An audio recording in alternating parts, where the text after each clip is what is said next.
PFL's back for PFL Europe number 3 from Nantes, France this Friday. And PFL Europe has gotten the short end of the stick this year. With PFL Africa, expansion in Africa for PFL, with expansion or a continued expansion into Saudi Arabia for PFL MENA, those two events, those two tournaments have gotten 4 different brackets. For PFL Europe, of course, it's just the bantamweights and it's just the lightweights. And here we are for the 3rd PFL Europe card of the year, 3rd of 4, and we only have 10 fights. Originally, a card supposed to be main evented by the Lazy King versus Kevin Jousset. It's now Ayoub versus Donovan Desme. Okay, it's just the talent level. I mean, we went from these cards being main evented by Cedric Doumbé and the Lazy King to nothing against Ayoub, but a guy making his PFL debut who has hype around him and should be pretty solid. But my goodness, the star power is down on these PFL cards, at least for Europe. I feel like just a lot of their European talent they've just sent to the American version of the PFL, and here we are. So anyways, PFL Europe number 3 is this Friday, main evented by Ayoub and Donovan Desme. You've got the 4 semifinal fights in both the bantamweight and the lightweight division. We're going to go over all 10 fights in this card, and it's a weird 10-fight bunch. But before we get into the video, folks, make sure to hit that subscribe button down below for some more PFL content here on the channel. PFL MENA is later in the week as well. We're going to go over those full card predictions for PFL MENA tomorrow. And on Tuesday, we're going to have our Contender Series predictions. So go make sure to check out all those here on the channel. Also, yesterday, we posted our UFC Fight Night Olberg versus Reyes predictions from Perth, Western Australia. So make sure to check that out. Linked in the description down below. Main channel Greedo plays daily MLB best bets and NFL and college football. We do it all. Okay, on to the first of our 10 fights from France, kicking things off with a matchup between the 32-22-1 Vincent Delguerra taking on Sofiane Aissaoui. There's a lot of random ass fights on this card. I will just be honest about it. So originally, Sofiane Aissaoui, the Lion, I'll call him, was supposed to fight Haider Khan on this card. That fight fell through. And so in steps the 35-year-old Vincent Delguerra, who has had over 50 professional fights. Wow, he's been fighting in Aries. My thing with him is, okay, so he's just fought a lot. He's been submitted 14 times in his career. He's primarily a kickboxer who doesn't really have a grappling game. He's 35, taking this fight on short notice against a 34-year-old fighter who isn't the best striker but can grapple a little bit. This is just, oh my, this card, I don't want to be too negative right off the bat. What is this card? Legitimately, what is this thing? Because don't get me started with our next fight. Our next fight makes 0 sense. I'm going to have a heyday on this card, man. I mean, you get Delguerra, who has you've lost 22 times in professional mixed martial arts. Shout out to you for keeping the dream alive, but from what I've gotten at Delguerra, he's a welterweight going up to 185, and don't get me started, I can't find odds for anything on this card. Not even the playoff fights. I can't find anything. He's taking on the Lion from Algeria, but training out of France, who was supposed to fight Haider Khan in this card. He's 11-6, but he's 34, about the same age as Delguerra. But he actually fights middleweight. He's an actual 185-pounder, unlike Delguerra, who's going to be fighting at 185 for the first time in a minute, and he's 5'9". And no disrespect, but, like, it's not like he's cutting that much to get down to 170. I think Sofiane Aissaoui wins. Now, I know Delguerra's, his weakness is his grappling, you would think, because he's been subbed 14 times. Well, at the same time, he's actually submitted 16 fighters. He has 16 submission wins and 14 submission losses. Oh my goodness. I don't know. I was actually going to go Sofiane Aissaoui, but I actually might go Vincent Delguerra here, because now that I'm thinking about it, this dude, Sofiane Aissaoui, doesn't fight anybody good. He's fighting 7-10 guys, 18-30 guys, 22-35 fighters. The thing about Vincent Delguerra, and there's a very familiar name in his fight just 2 fights ago, Jordan Zebo, who his only career loss is to Cedric Doumbé, who's 8-1 now and should probably get another shot in the PFL. Oh wait, he's fighting Baysangar Shamsudanov next month in Aries for the belt. PFL, you had both of those guys. How did you not sign Baki Shamsudanov out of the UFC? Not sign Baki Shamsudanov. What are we doing? I'm sorry. How are you running a PFL Europe card in France and Shamsunov and Zebo are fighting in Aries? You lost the battle to put the best European card on. Even just the card in France. There's a better card in France next month. And Aries is running it, which I know Aries is huge in France, but really? You're the PFL. Okay, I'm going to go Vincent Delguerra. Don't bet on the fight if you get the chance. As you dive deeper into this, Sofine Aissaoui doesn't fight good fighters. Don't know how he got here. Delguerra at least is fighting top-level guys, at least on the regional scene. His thing is he'll take on anybody. That's why his record is 33-22. It's 32-22. It's like he's Randy Couture. He just fights anybody. He doesn't care. That's disrespectful to Randy Couture to compare him to Vincent Delguerra. My problem with Delguerra is he's very small for the weight class. Hopefully he doesn't get bullied on the ground because that's where he loses, but I guess I'll go with the Warrior. And Vincent Delguerra to win the fight by decision. He should have a pretty sizable advantage in the striking game, in my opinion, as well. Now we go to this fight. There's a lot to go off here in the graphics, guys. First of all, what are these AI pictures on the official PFL website? That's where I took these two pictures because I need to get graphics right for these fighters for Maria Guedez Jr. and Kaya O'Sullivan. I need to find pictures on the internet, and the first one that pops up is the PFL picture for them. But you're telling me that's gotta be AI, right? It's definitely not a real picture. It's either a drawing or AI who did that. What are we doing here? So from what I've gotten about these two fighters, and of course the graphic's not going to show you anything because Guedez is 0-0 and O'Sullivan is 0-0. What I've gotten from this is Maria Guedez is a legitimate, very high-level grappler. She is I believe she goes to world tournaments and she participates in them. Great. She's never fought an amateur fight from what I've gotten. She's never fought a professional fight. And she's making her, I think it's a pro fight, pro debut against Kaya O'Sullivan. Guedez is from Venezuela, I think, no, Colombia, excuse me, but now she's training out of France, taking on the Irish Kaya O'Sullivan, who has actually had 11 amateur fights. I don't care how good your jiu-jitsu is. You're gonna need to strike. Every fight starts on the feet. I can't give you much about these two fighters. Kaya O'Sullivan is, 9-2 in the regional scene. And she didn't do all that poorly over there. This is a fighter who can grapple, who wants to strike more, and I guess you're going to get somewhat of a striking versus grappling display here between O'Sullivan and Guedez Jr. But this is so confusing to me. Why? I don't know why these two are on the card. I don't know why they're the second fight on the card. They should be the first fight on the card.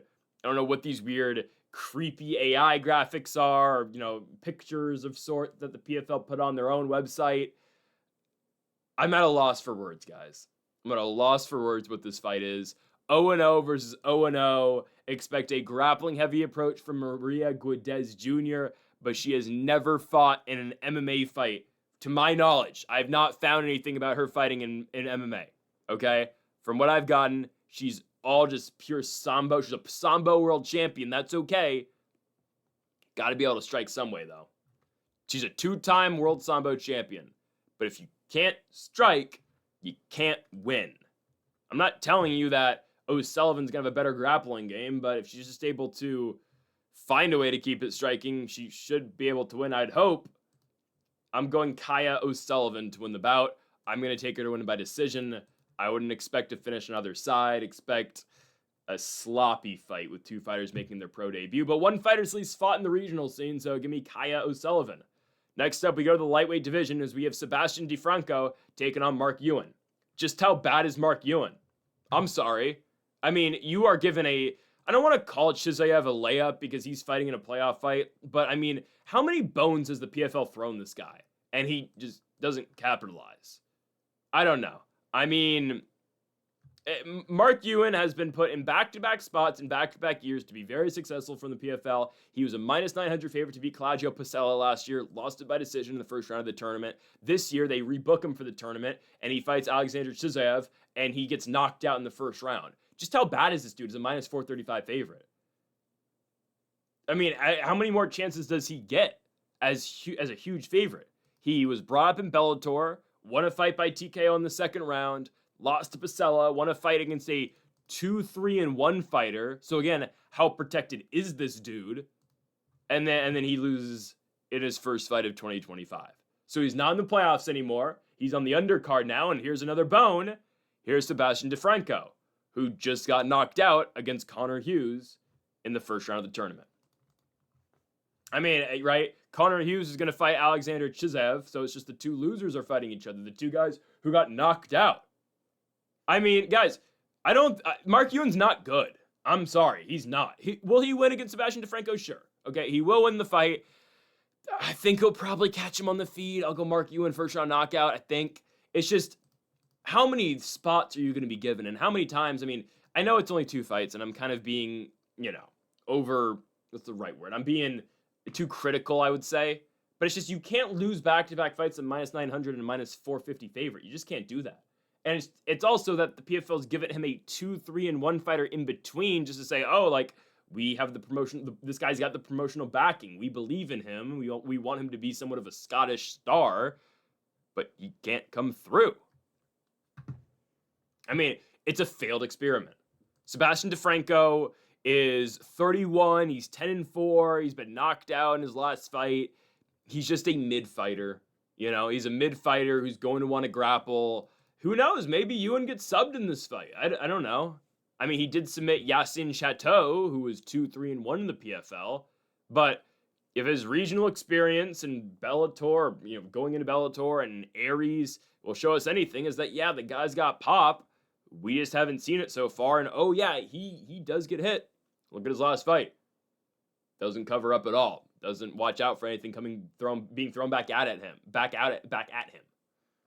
I don't know. I mean, I'll go with Mark to win the bout.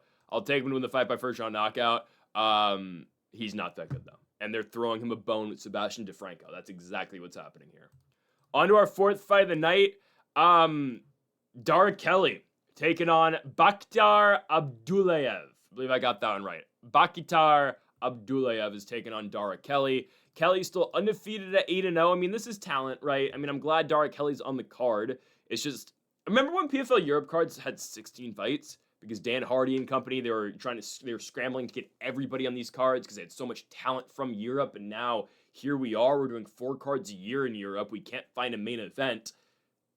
I'm trying not to be too critical, guys, but they are investing so much in PFL Africa. And PFL Africa has gone pretty well so far, in my opinion. Like, I've enjoyed. PFL MENA is what it is, but you put a lot of time into PFL MENA, building the cards. You have 4 tournaments in MENA, 4 tournaments for Africa, and the initial regional push that you had outside of the United States was Europe. And you're kind of leaving it out to dry now.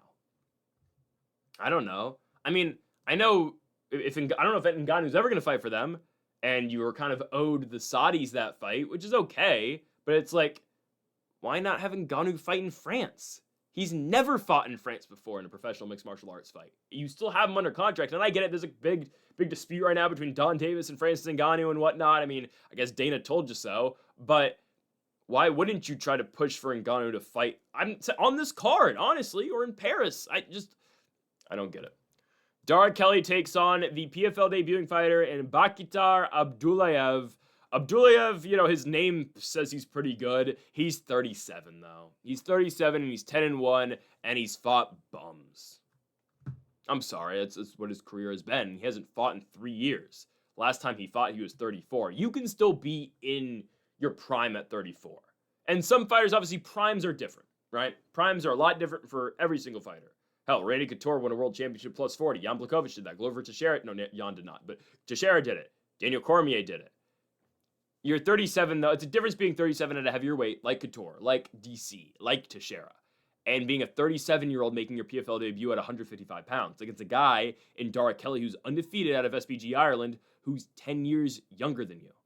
And Dara Kelly has passed every single test and challenge the PFL/Bellator have given him. And recently, it's been, do they want this guy out of here?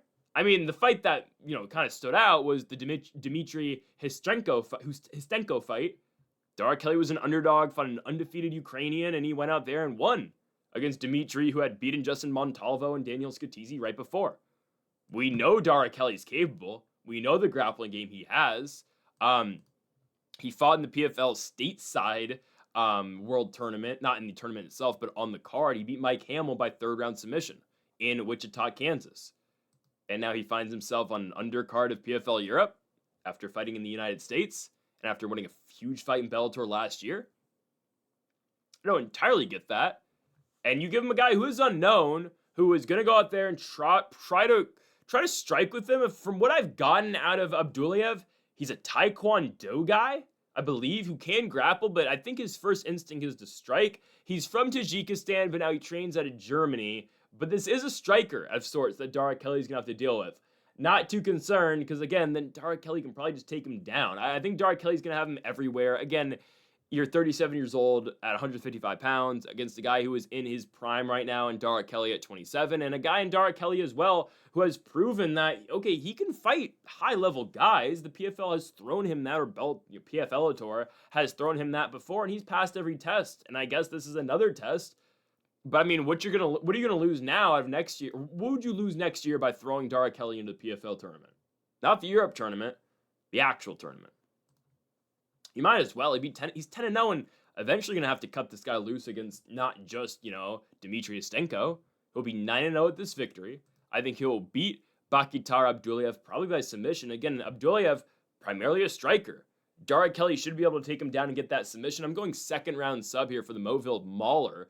Dara Kelly, he will beat the German Tajikistani fighter in Bakhtiar Abdulaev by second round submission. Next up, we move on to playoff fights. The first of four. Now, this one in the bantamweight division, Gustavo Oliveira versus Boris Adiguzel. I'm just gonna call him Barris. Okay, I can't get the last name down. Barris is a replacement fighter for Mahio Campanella, who beat Matthias Zarhovs in the first round of the PFL tournament. Campanella has pulled out, so here comes on short notice his replacement in the French Barris the Problem, Adiguzel. Whoops. I think this is a tough fight, honestly, for Gustavo Oliveira. Everything I've seen out of this French fighter, he doesn't seem horrible. I mean, so Gustavo Oliveira gets in the shot right, or gets in the spot by beating Anas Azun in his first fight of the season, spinning back elbows Anas in the first round, and obviously moves on to the second. I think Campanella probably would have been a favorite in that fight. I would assume. Maybe not. I don't know. I mean, Oliveira looks good in his first fight, right? Picks up the knockout win. The guy he's fighting in Barris is on a huge winning streak. He too has a victory over Anas. He knocked him out, or TKO'd him, with an uppercut to the body in the first round back in 2024. And he is coming off a win in Hexagon this year by first round TKO. A lot of what he does, not Hexagon, obviously, in Australia, Hexagon, in France. Everything I've seen out of Barris, everything is to the body. His last three finishes are all body shots in the first round. Liver kick finish in 13 seconds. Uppercut to the body, it's pronounced against Anas. Knee to the body in his last fight. He will dig. It's not just, again, the knees and the kicks. Like, he doesn't usually get into long fights, but I've seen that one decision fight that he had, and just throughout his career, he's going to work the body. Fought in Cage Warriors, won by first round TKO in 16 seconds. This is a finisher. And that begs the question, why wasn't he just in the tournament initially? Now, the only concern about him is, took the fight on short notice. He's really undersized for 135, I believe. Even though he has fought 5'5" at 145 before. He used to fight at featherweight. But he's been fighting bantamweight. I think it's a guy who can probably still make 125, I believe. I don't know if there's much weight more to cut here. I think there is. I think if he really tried to get down to 25, he could. Again, just being 5'5", right? That's ideally flyweight size. Gustavo Oliveira is going to throw too, though. I mean, again, most of what Oliveira does is just pure kickboxing. It's kill or be killed. Seven knockout victories for Gustavo Oliveira so far in his career. Fighting out of Portugal, originally from Brazil, and of course a huge first-round knockout in his last fight. This is a guy who's fought karate combat before, as you see in the picture right there. He's fought in KSW. Someone's getting knocked out here. But again, I like what Barris does to the body. I think Gustavo's got good stuff as well. He presents a lot of different angles in there. And of course, it's more than just the spinning elbow that he finished Anas with, but he's going to come at you. He's going to work his combinations, but at the same time, too, Barris can strike. So I think it's a really great fight. I'm going to go with Barris from France taking the fight on short notice. I think, again, someone's getting knocked out eventually. I think Barris works the body really well. I'm a little concerned about what's going to happen to him past the first round, because we have seen Gustavo Oliveira go into the second, go into the third, and see decisions in KSW. So I'm a little bit concerned there. I'm going to buy in, though. We're in France, and I will say this. I said this yesterday on our UFC Australia card predictions.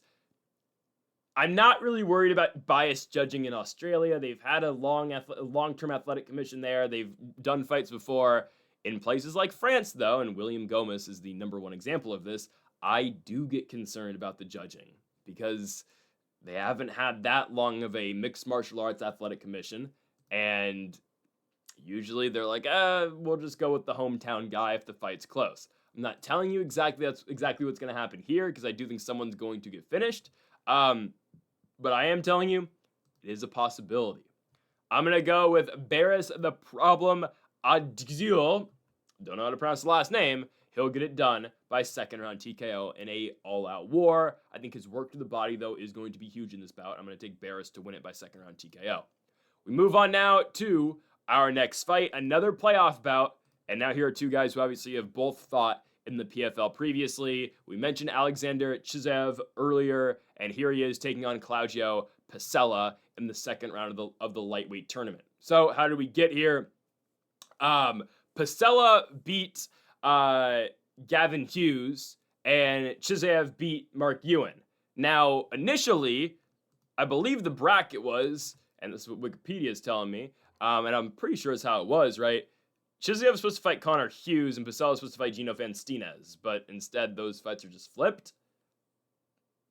Okay, the PFL does what they want sometimes, and I guess, cool. Claudio Pacella versus Alexander Chizov, two guys who have fraud-checked Mark Euan. Pacella, again, decision victory over Gavin Hughes. Chizov, huge knockout victory over Euan in the first round. And he was a big dog in that fight, for good reason. I mean, this guy had lost back-to-back in PFL Europe before. He loses to Akdian Duque back in 2023 in PFL Europe. He then loses to Daniel Scatizzi, 50-50 Daniel Scatizzi, by heel hook in the first round. And then he goes out there and he finishes Euan in the first. Pacella, it's not like he's going to have that grappling advantage, because that's not really what he does. He can grapple, but for the most part, Pacella is going to strike with you. He's an SPG Ireland guy. Chizov is going to throw pretty big on the feet as well, but, Pacella's thing is more of pressure on the feet. I should be able to land on you, and I should be able to land on you first. It's a difficult fight to predict, I will say that. Because both these guys have beaten, kind of a fraud, let's call it how it is, a fraud in Mark Euan. Pacella's coming off of a decision victory over Gavin Hughes, beat Oscar Owensworth last year on PFL Europe. Oh, man. I think I'm going to go Claudio Pacella, I think. His only loss in PFL is Patrick Habaroa, who is undefeated. They keep trying to push him, right? Just beat Danny Roberts in the last PFL main event, by the way. Why he isn't back on this card, I don't know. Because, again, the PFL just does what they want. I think I got to go with Pacella here. Again, experience against a guy like Habaroa. This guy with heavy hands. Don't expect much wrestling here, because in his last fight, right, that was all Gavin Hughes trying to wrestle Pacella, and Pacella was, fighting him off of the fence. I'm pretty sure Pacella is going to win this fight. Again, he will go back to his striking here, because that's usually what he does. Won an impressive striking bout against, Gavin Hughes, but again, that was a result of Gavin Hughes jumping on legs. Pacella's fighting him off. I think he should be fine here. I know Chizov throws hard, but I mean, look at his body of work prior to his last victory. He hasn't beaten anybody. I guess a win over Omar Hussein in PFL, but Omar Hussein's an 11-7 fighter who just lost to Muhammad Alcada, and I get it, Alcada's really good. Well, kind of. Lost in the PFL Mania Championship last year to El Dafri, but yeah, I'm gonna go with Pacella. He is a damaging fighter. Like, he's gonna push a pace, and I don't think that's a pace that entirely Chizov's ready for. Unless Chizov can knock him out, I'm gonna go with the Italian Claudio Pacella to win. All action type fighter, wants to keep it on the feet and wants to stand and bang. So I'm going to go with him to win the fight by, I'll go decision, Claudio Pacella. I think if he can drag Chizov deep in the fight, he should be able to win. Give me Pacella, the Italian, now training out of Dublin, Ireland. He should be able to get it done by unanimous decision. We move on now to our other bantamweight fight. The winner of this fight, we believe, is going to be fighting Guedez in the championship bout. It is Dean Garnett taking on Euan Cieplowski. I think we got to go Euan in this fight. I think that's a pretty easy one to pick. Dean Garnett is 37. He is coming off a victory over Thomas Grunwald in his last fight by decision, but Grunwald has 8 pro losses, and that felt like a pretty easy pick for Unk in Garnett. Garnett last year fought in the PFL Europe and got knocked out by Lewis McGrillen. He's 1-1 in the PFL. Fought once in Bellator a long time ago, back in 2016. That doesn't count. Again, though, he's an Unk. He's fought an ACB before. Actually fought Magomedov in there in that promotion in 2017. Fought a Cage Warriors fighter. I believe Dominic Wooding still in Cage Warriors. He beat Dominic Wooding back in 2018. He's been around. Don't get me wrong. He's fighting an undefeated Polish fighter, though, in Euan, who is coming off a first-round knockout victory over Julian Pierre Lopes, who, again, not high level, but I have questioned a lot of things with the PFL Europe tournament this year, and again, just with PFL Europe in general, I don't know what the direction is. You don't have the highest level of guys. I'm cheering for the PFL, but I'm just being honest with ourselves here.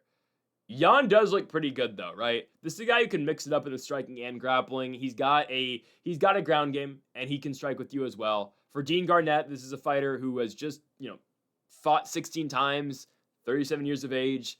Like fighting 16 times is a lot. It's just he's 37, and I don't know how much you're improving at 37 years of age. He beat Thomas Grunwald, which is awesome, but Grunwald's never been the best. Got knocked out by Lewis McGrillen Evans, no surprise there, which, by the way, why isn't Lewis McGrillen Evans on this card? I don't know.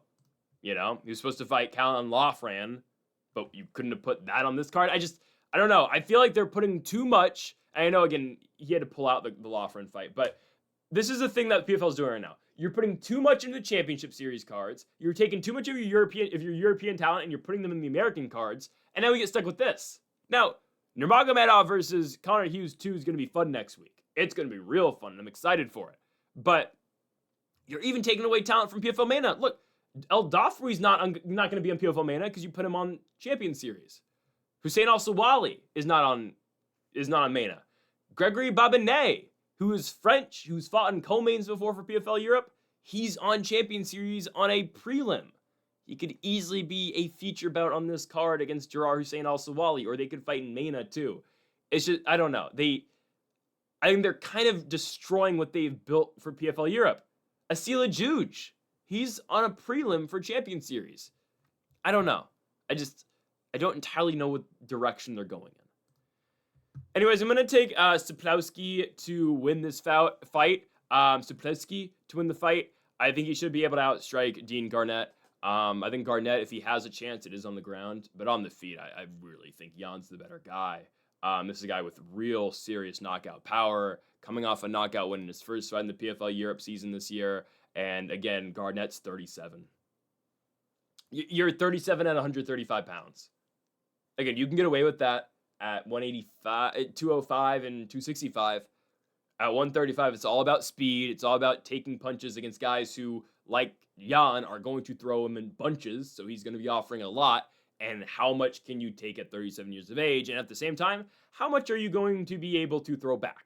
So I got to go with the Polish fighter here in Euan to win the bout. I think eventually, yes, he's going to find that knockout. I'm going to go second round TKO for Euan Cieplowski to win it by, again, TKO in the second round. On to our final playoff fight, and then we get into just 2 showcase bouts in the co-main and main events of the evening.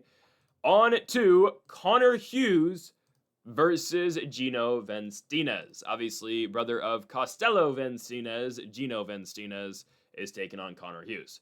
Hughes, I would assume, is a pretty sizable favorite, coming off a victory over Sebastian DeFranco by first-round knockout. And for Gino Van Steenis, it is a decision victory over Decky McLean, winning that fight again by decision against the guy who is 9-5-1 professionally. Now, the Van Steenis family, has all the hype in the world, obviously, right? With his huge come-from-behind victory to win the Bellator championship, I still think it is, right, over Johnny Eblen. Steenis is 6-1, fought in KSW before, made his PFL debut in his last bout. This is a guy who primarily will kickbox, but can grapple as well. He has had, he's fought in Glory once before. He did get finished or lost via the 3 knockdown rule. But this is a somewhat experienced combat fighter, I'll say, who is coming off a decision victory in his last fight. Connor Hughes, he should run through Gino Steenis. I think so. I mean, Connor Hughes, I think, is better on the feet. Grappling, he's better. Everywhere, he's better. I'll be damned if he doesn't win the season. Let me put it like that. I'll be damned. Because his opponent's going to be Claudio Pacella. I mean, I think we all think he can be Claudio Pacella, right? He should be able to. And again, I believe initially this was supposed to be Connor Hughes versus Alexander Chizov, but it's not. That's fine. Connor Hughes should go through Gino Steenis. Steenis, I don't think, offers much for him in this bout. It's just Hughes is so experienced for PFL Europe, right? He has been with PFL Europe since the very beginning and lost his first fight as a -500 favorite to Dylan Tuck, but came back in 2024, got to the championship fight, and who did he lose to? Jakub Kazuba, who is 15-0, now fighting in the States, kind of, but not in their tournament over there in the States. But he fought the guy in Jakub Kazuba, who was a back-to-back PFL Europe champion at 155 pounds. That's Connor Hughes' only loss in the last 2 years, 2.5 years-ish. You take away that fight, he's 4-1 in PFL Europe. Last fight, again, a knockout victory in the second round against Sebastian DeFranco. We have seen the knockout power of him before. Back in 2024, big finish in the first round in PFL Europe. Beat Ignacio Capella back in 2024 as well by decision. For Steenis, I just don't know if he's able to hang on the feet. I mean, again, Glory background, but that's one fight in Glory and he got finished. Or again, he got dropped 3 times in 2 rounds. The Decky McLean victory by decision is great, but before that, you beat a 30-25 fighter. I got to go Connor Hughes. I got to go Connor Hughes with the striking game and with the grappling game as well. While Connor Hughes is fighting, Jakub Kazuba, Gino Steenis is still fighting an 18-37 fighter. He has nowhere near the level of experience Connor Hughes has. Steenis has lost once. He lost in KSW to a French fighter named Hugo. But I think Connor Hughes is going to be loss number 2. I think what Hughes does in the feet is going to play huge dividends for him here. If it needs to hit the mat, I don't mind Connor Hughes either. But when you look at the season, yes, Connor Hughes, and you look at the results from his last fight and just everyone's results in the final 4 at 155 pounds, Connor Hughes to me is by far the most complete fighter, and I believe he's going to win this thing. And I think that all starts or continues on Friday with a victory over Gino Steenis. I gotta go Hughes by finish. I think he'll eventually get one. I'm gonna go Connor Hughes late second round TKO win. Again, the Steenis brothers have been the talk of the town. I get that, but I gotta go with Connor Hughes here. I think he'll get it done by second round TKO. On now to the 2 showcase bouts to close the night. This is what I guess the PFL is banking on to get people into the doors here in France. And they bring out their up-and-coming stars. Because this is just a key to what PFL does, and we've seen this before with Dakota Ditcheva, and I guess Lazy King, and Doumbé, and Simeon Powell when they were trying to bring him up. You know who the PFL really likes, and you know who the PFL thinks is going to be a star for them by their placement on the card. It's exactly what they're doing here. Boris Atanga is back after his first-round knockout victory over Bruno Santos. Now, where they found that guy, Bruno Santos, I don't know. We questioned the matchmaking at the time, and that fight went exactly like we thought it was going to. Atanga immediately finds a finish on the ground, takes the dude's back, and absolutely pummels him to victory. Atanga wins it by 56-second finish. He gets that entire crowd going in Belgium. They love him there. And now he's back. And again, their last card, PFL Europe, they had 16 fights. We go from that to 10? Atanga is on a pretty, high spot on that card, right? For good reason. Huge Belgian prospect. Don't know how many of those they have in Belgium right now. The card was in Belgium as well. I mean, Habaroa, obviously, as well. But Atanga goes out there and gets the finish against a bum. Let's call it how it is. No disrespect to Bruno Santos, but You were 3-4 coming off a loss, and there's a reason you got put in that spot. This is going to be a tougher test for Boris Atanga, but not one that he's expected to lose.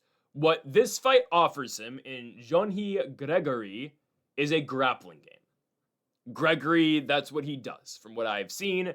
Fought in jungle fight, fought in Shuto before. This is a guy, again, straight from Brazil, trains out of Sao Paulo, who is a primary grappler. That's really all he does. At the same time, though, when you get guys like this who are at lower levels, what does that leave their striking game? Exactly. Nothing. This is a guy who is 9-4 professionally, with 3 of those wins by submission, 5 of them by TKO, but a lot of that is, ground strikes from what I have gotten. But what comes with that is 4 losses total, 3 of them by knockout. So that's been a theme. If you can keep him on the feet, you can probably knock this guy out. Boris Atanga is going to knock him out in the first round. Again, PFL, they do this pretty well for the most part. They screwed up with Baggio Ali Walsh earlier in the year, and they gave him a guy that they shouldn't have given him. They didn't do their, background checks. They didn't give him a complete bum. But what the PFL does, they know when they want a guy to be successful. So they give him the easiest fights possible. I'm not even trying to tell you that Atanga I'm not trying to say he's a can crusher, nor am I trying to say he's a bad fighter. I think he's pretty solid. I think, again, you watch this guy, he passes the eye test. He's a very physical, strong dude. He's got pop in his shots. He knows what he's doing on the ground as well. He's not completely lost once he goes down there. But you know what they're doing here, though. I mean, they found the perfect opponent for him. A guy who they can build a fight as, Gregory is going to grapple him. It's a new test. He's never seen a grappler like him before. He's going to get to test the jiu-jitsu. While at the same time, a jiu-jitsu guy who can't take a punch and who has been knocked out multiple times in the past as well. Against a guy who hits like a truck, who either he puts you down on the feet or he finds a way to put you on the ground and it hammers you and rains punches down until you can't fight anymore. I was going to say he fists you until... Never mind. You get what I mean. He throws hammer fists. I screwed that up. English is hard sometimes. I think Atanga's good. I think he is. This guy has the makings of being a star, and obviously the PFL sees that. So he's going to beat Gregory by first round knockout. That's the easiest pick to make on the entire card. Before we get into the main event, folks, I forgot to switch the graphic. I'm recording this after I already did the video. I never switched the graphic to the actual main event of Amin Ayoub and Donovan Desbay. So while I'm actually making the prediction, it's going to be Boris Atanga and Gregory. So my apologies on that. This is the graphic I made to show you that I actually had a graphic, and I just didn't fire it on screen. I never changed graphics between these two, so my apologies there. But the prediction still stands. I didn't have the graphics right. My fault on that one. As we go on to the main event, you had to find a French fighter to put in the main event. So here he is. Amin Ayoub taking on Donovan Desbay in the main event. I'm going with the French fighter and Amin Ayoub to win. Amin is 29 years of age, and he's had 30 professional fights. He's currently on a 5-fight winning streak, some fights in Aries and KSW in that win streak included. Last time he's lost a professional mixed martial arts fight was back in Brave for the Brave Championship back in 2021. He since has left Brave and gone to Aries. I believe he held the Aries Championship at one point, but then he got suspended for steroids. I think that's what happened, if I'm not mistaken.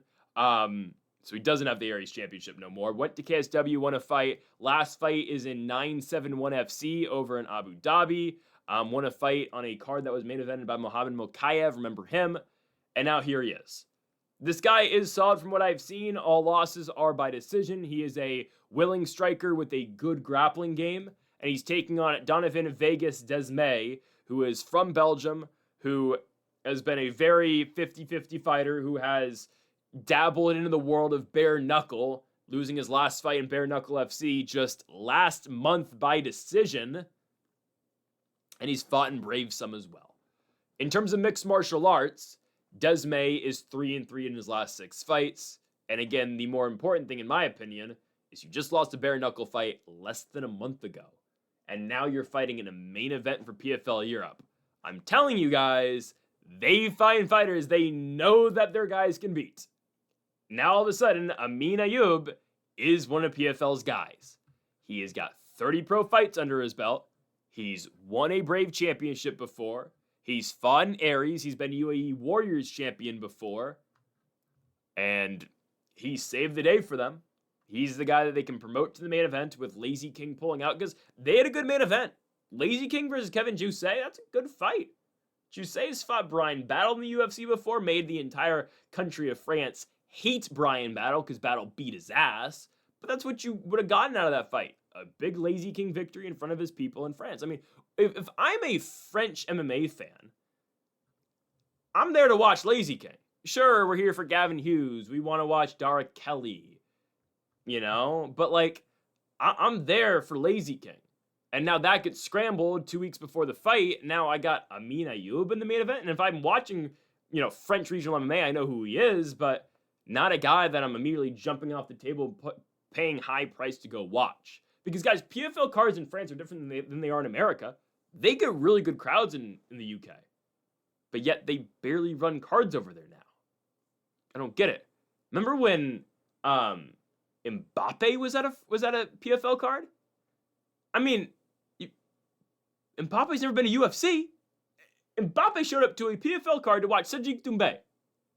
You go from Sajid Doumbé, no disrespect, to Ayoub being your main event in France.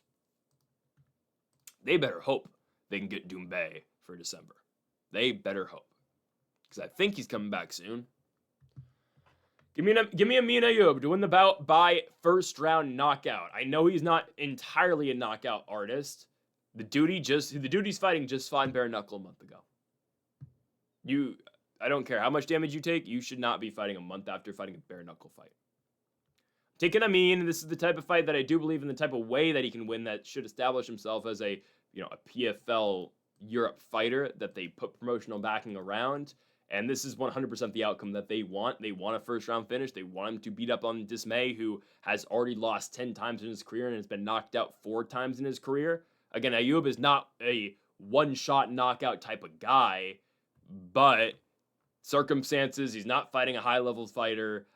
This is a guy with a lot of experience. Sure, he's been popped for steroids before, but we're gonna bat a blind eye to that one. I'm taking Ayoub to go out there and dominate the fight. Eventually, he'll find his shot. He's a high-level striker compared to...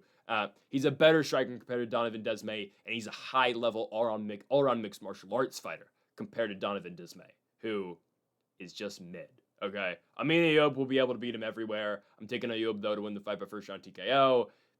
I would not bet a finish, but I think, again, that's how he gets it done. Give me Ayoub in the main event.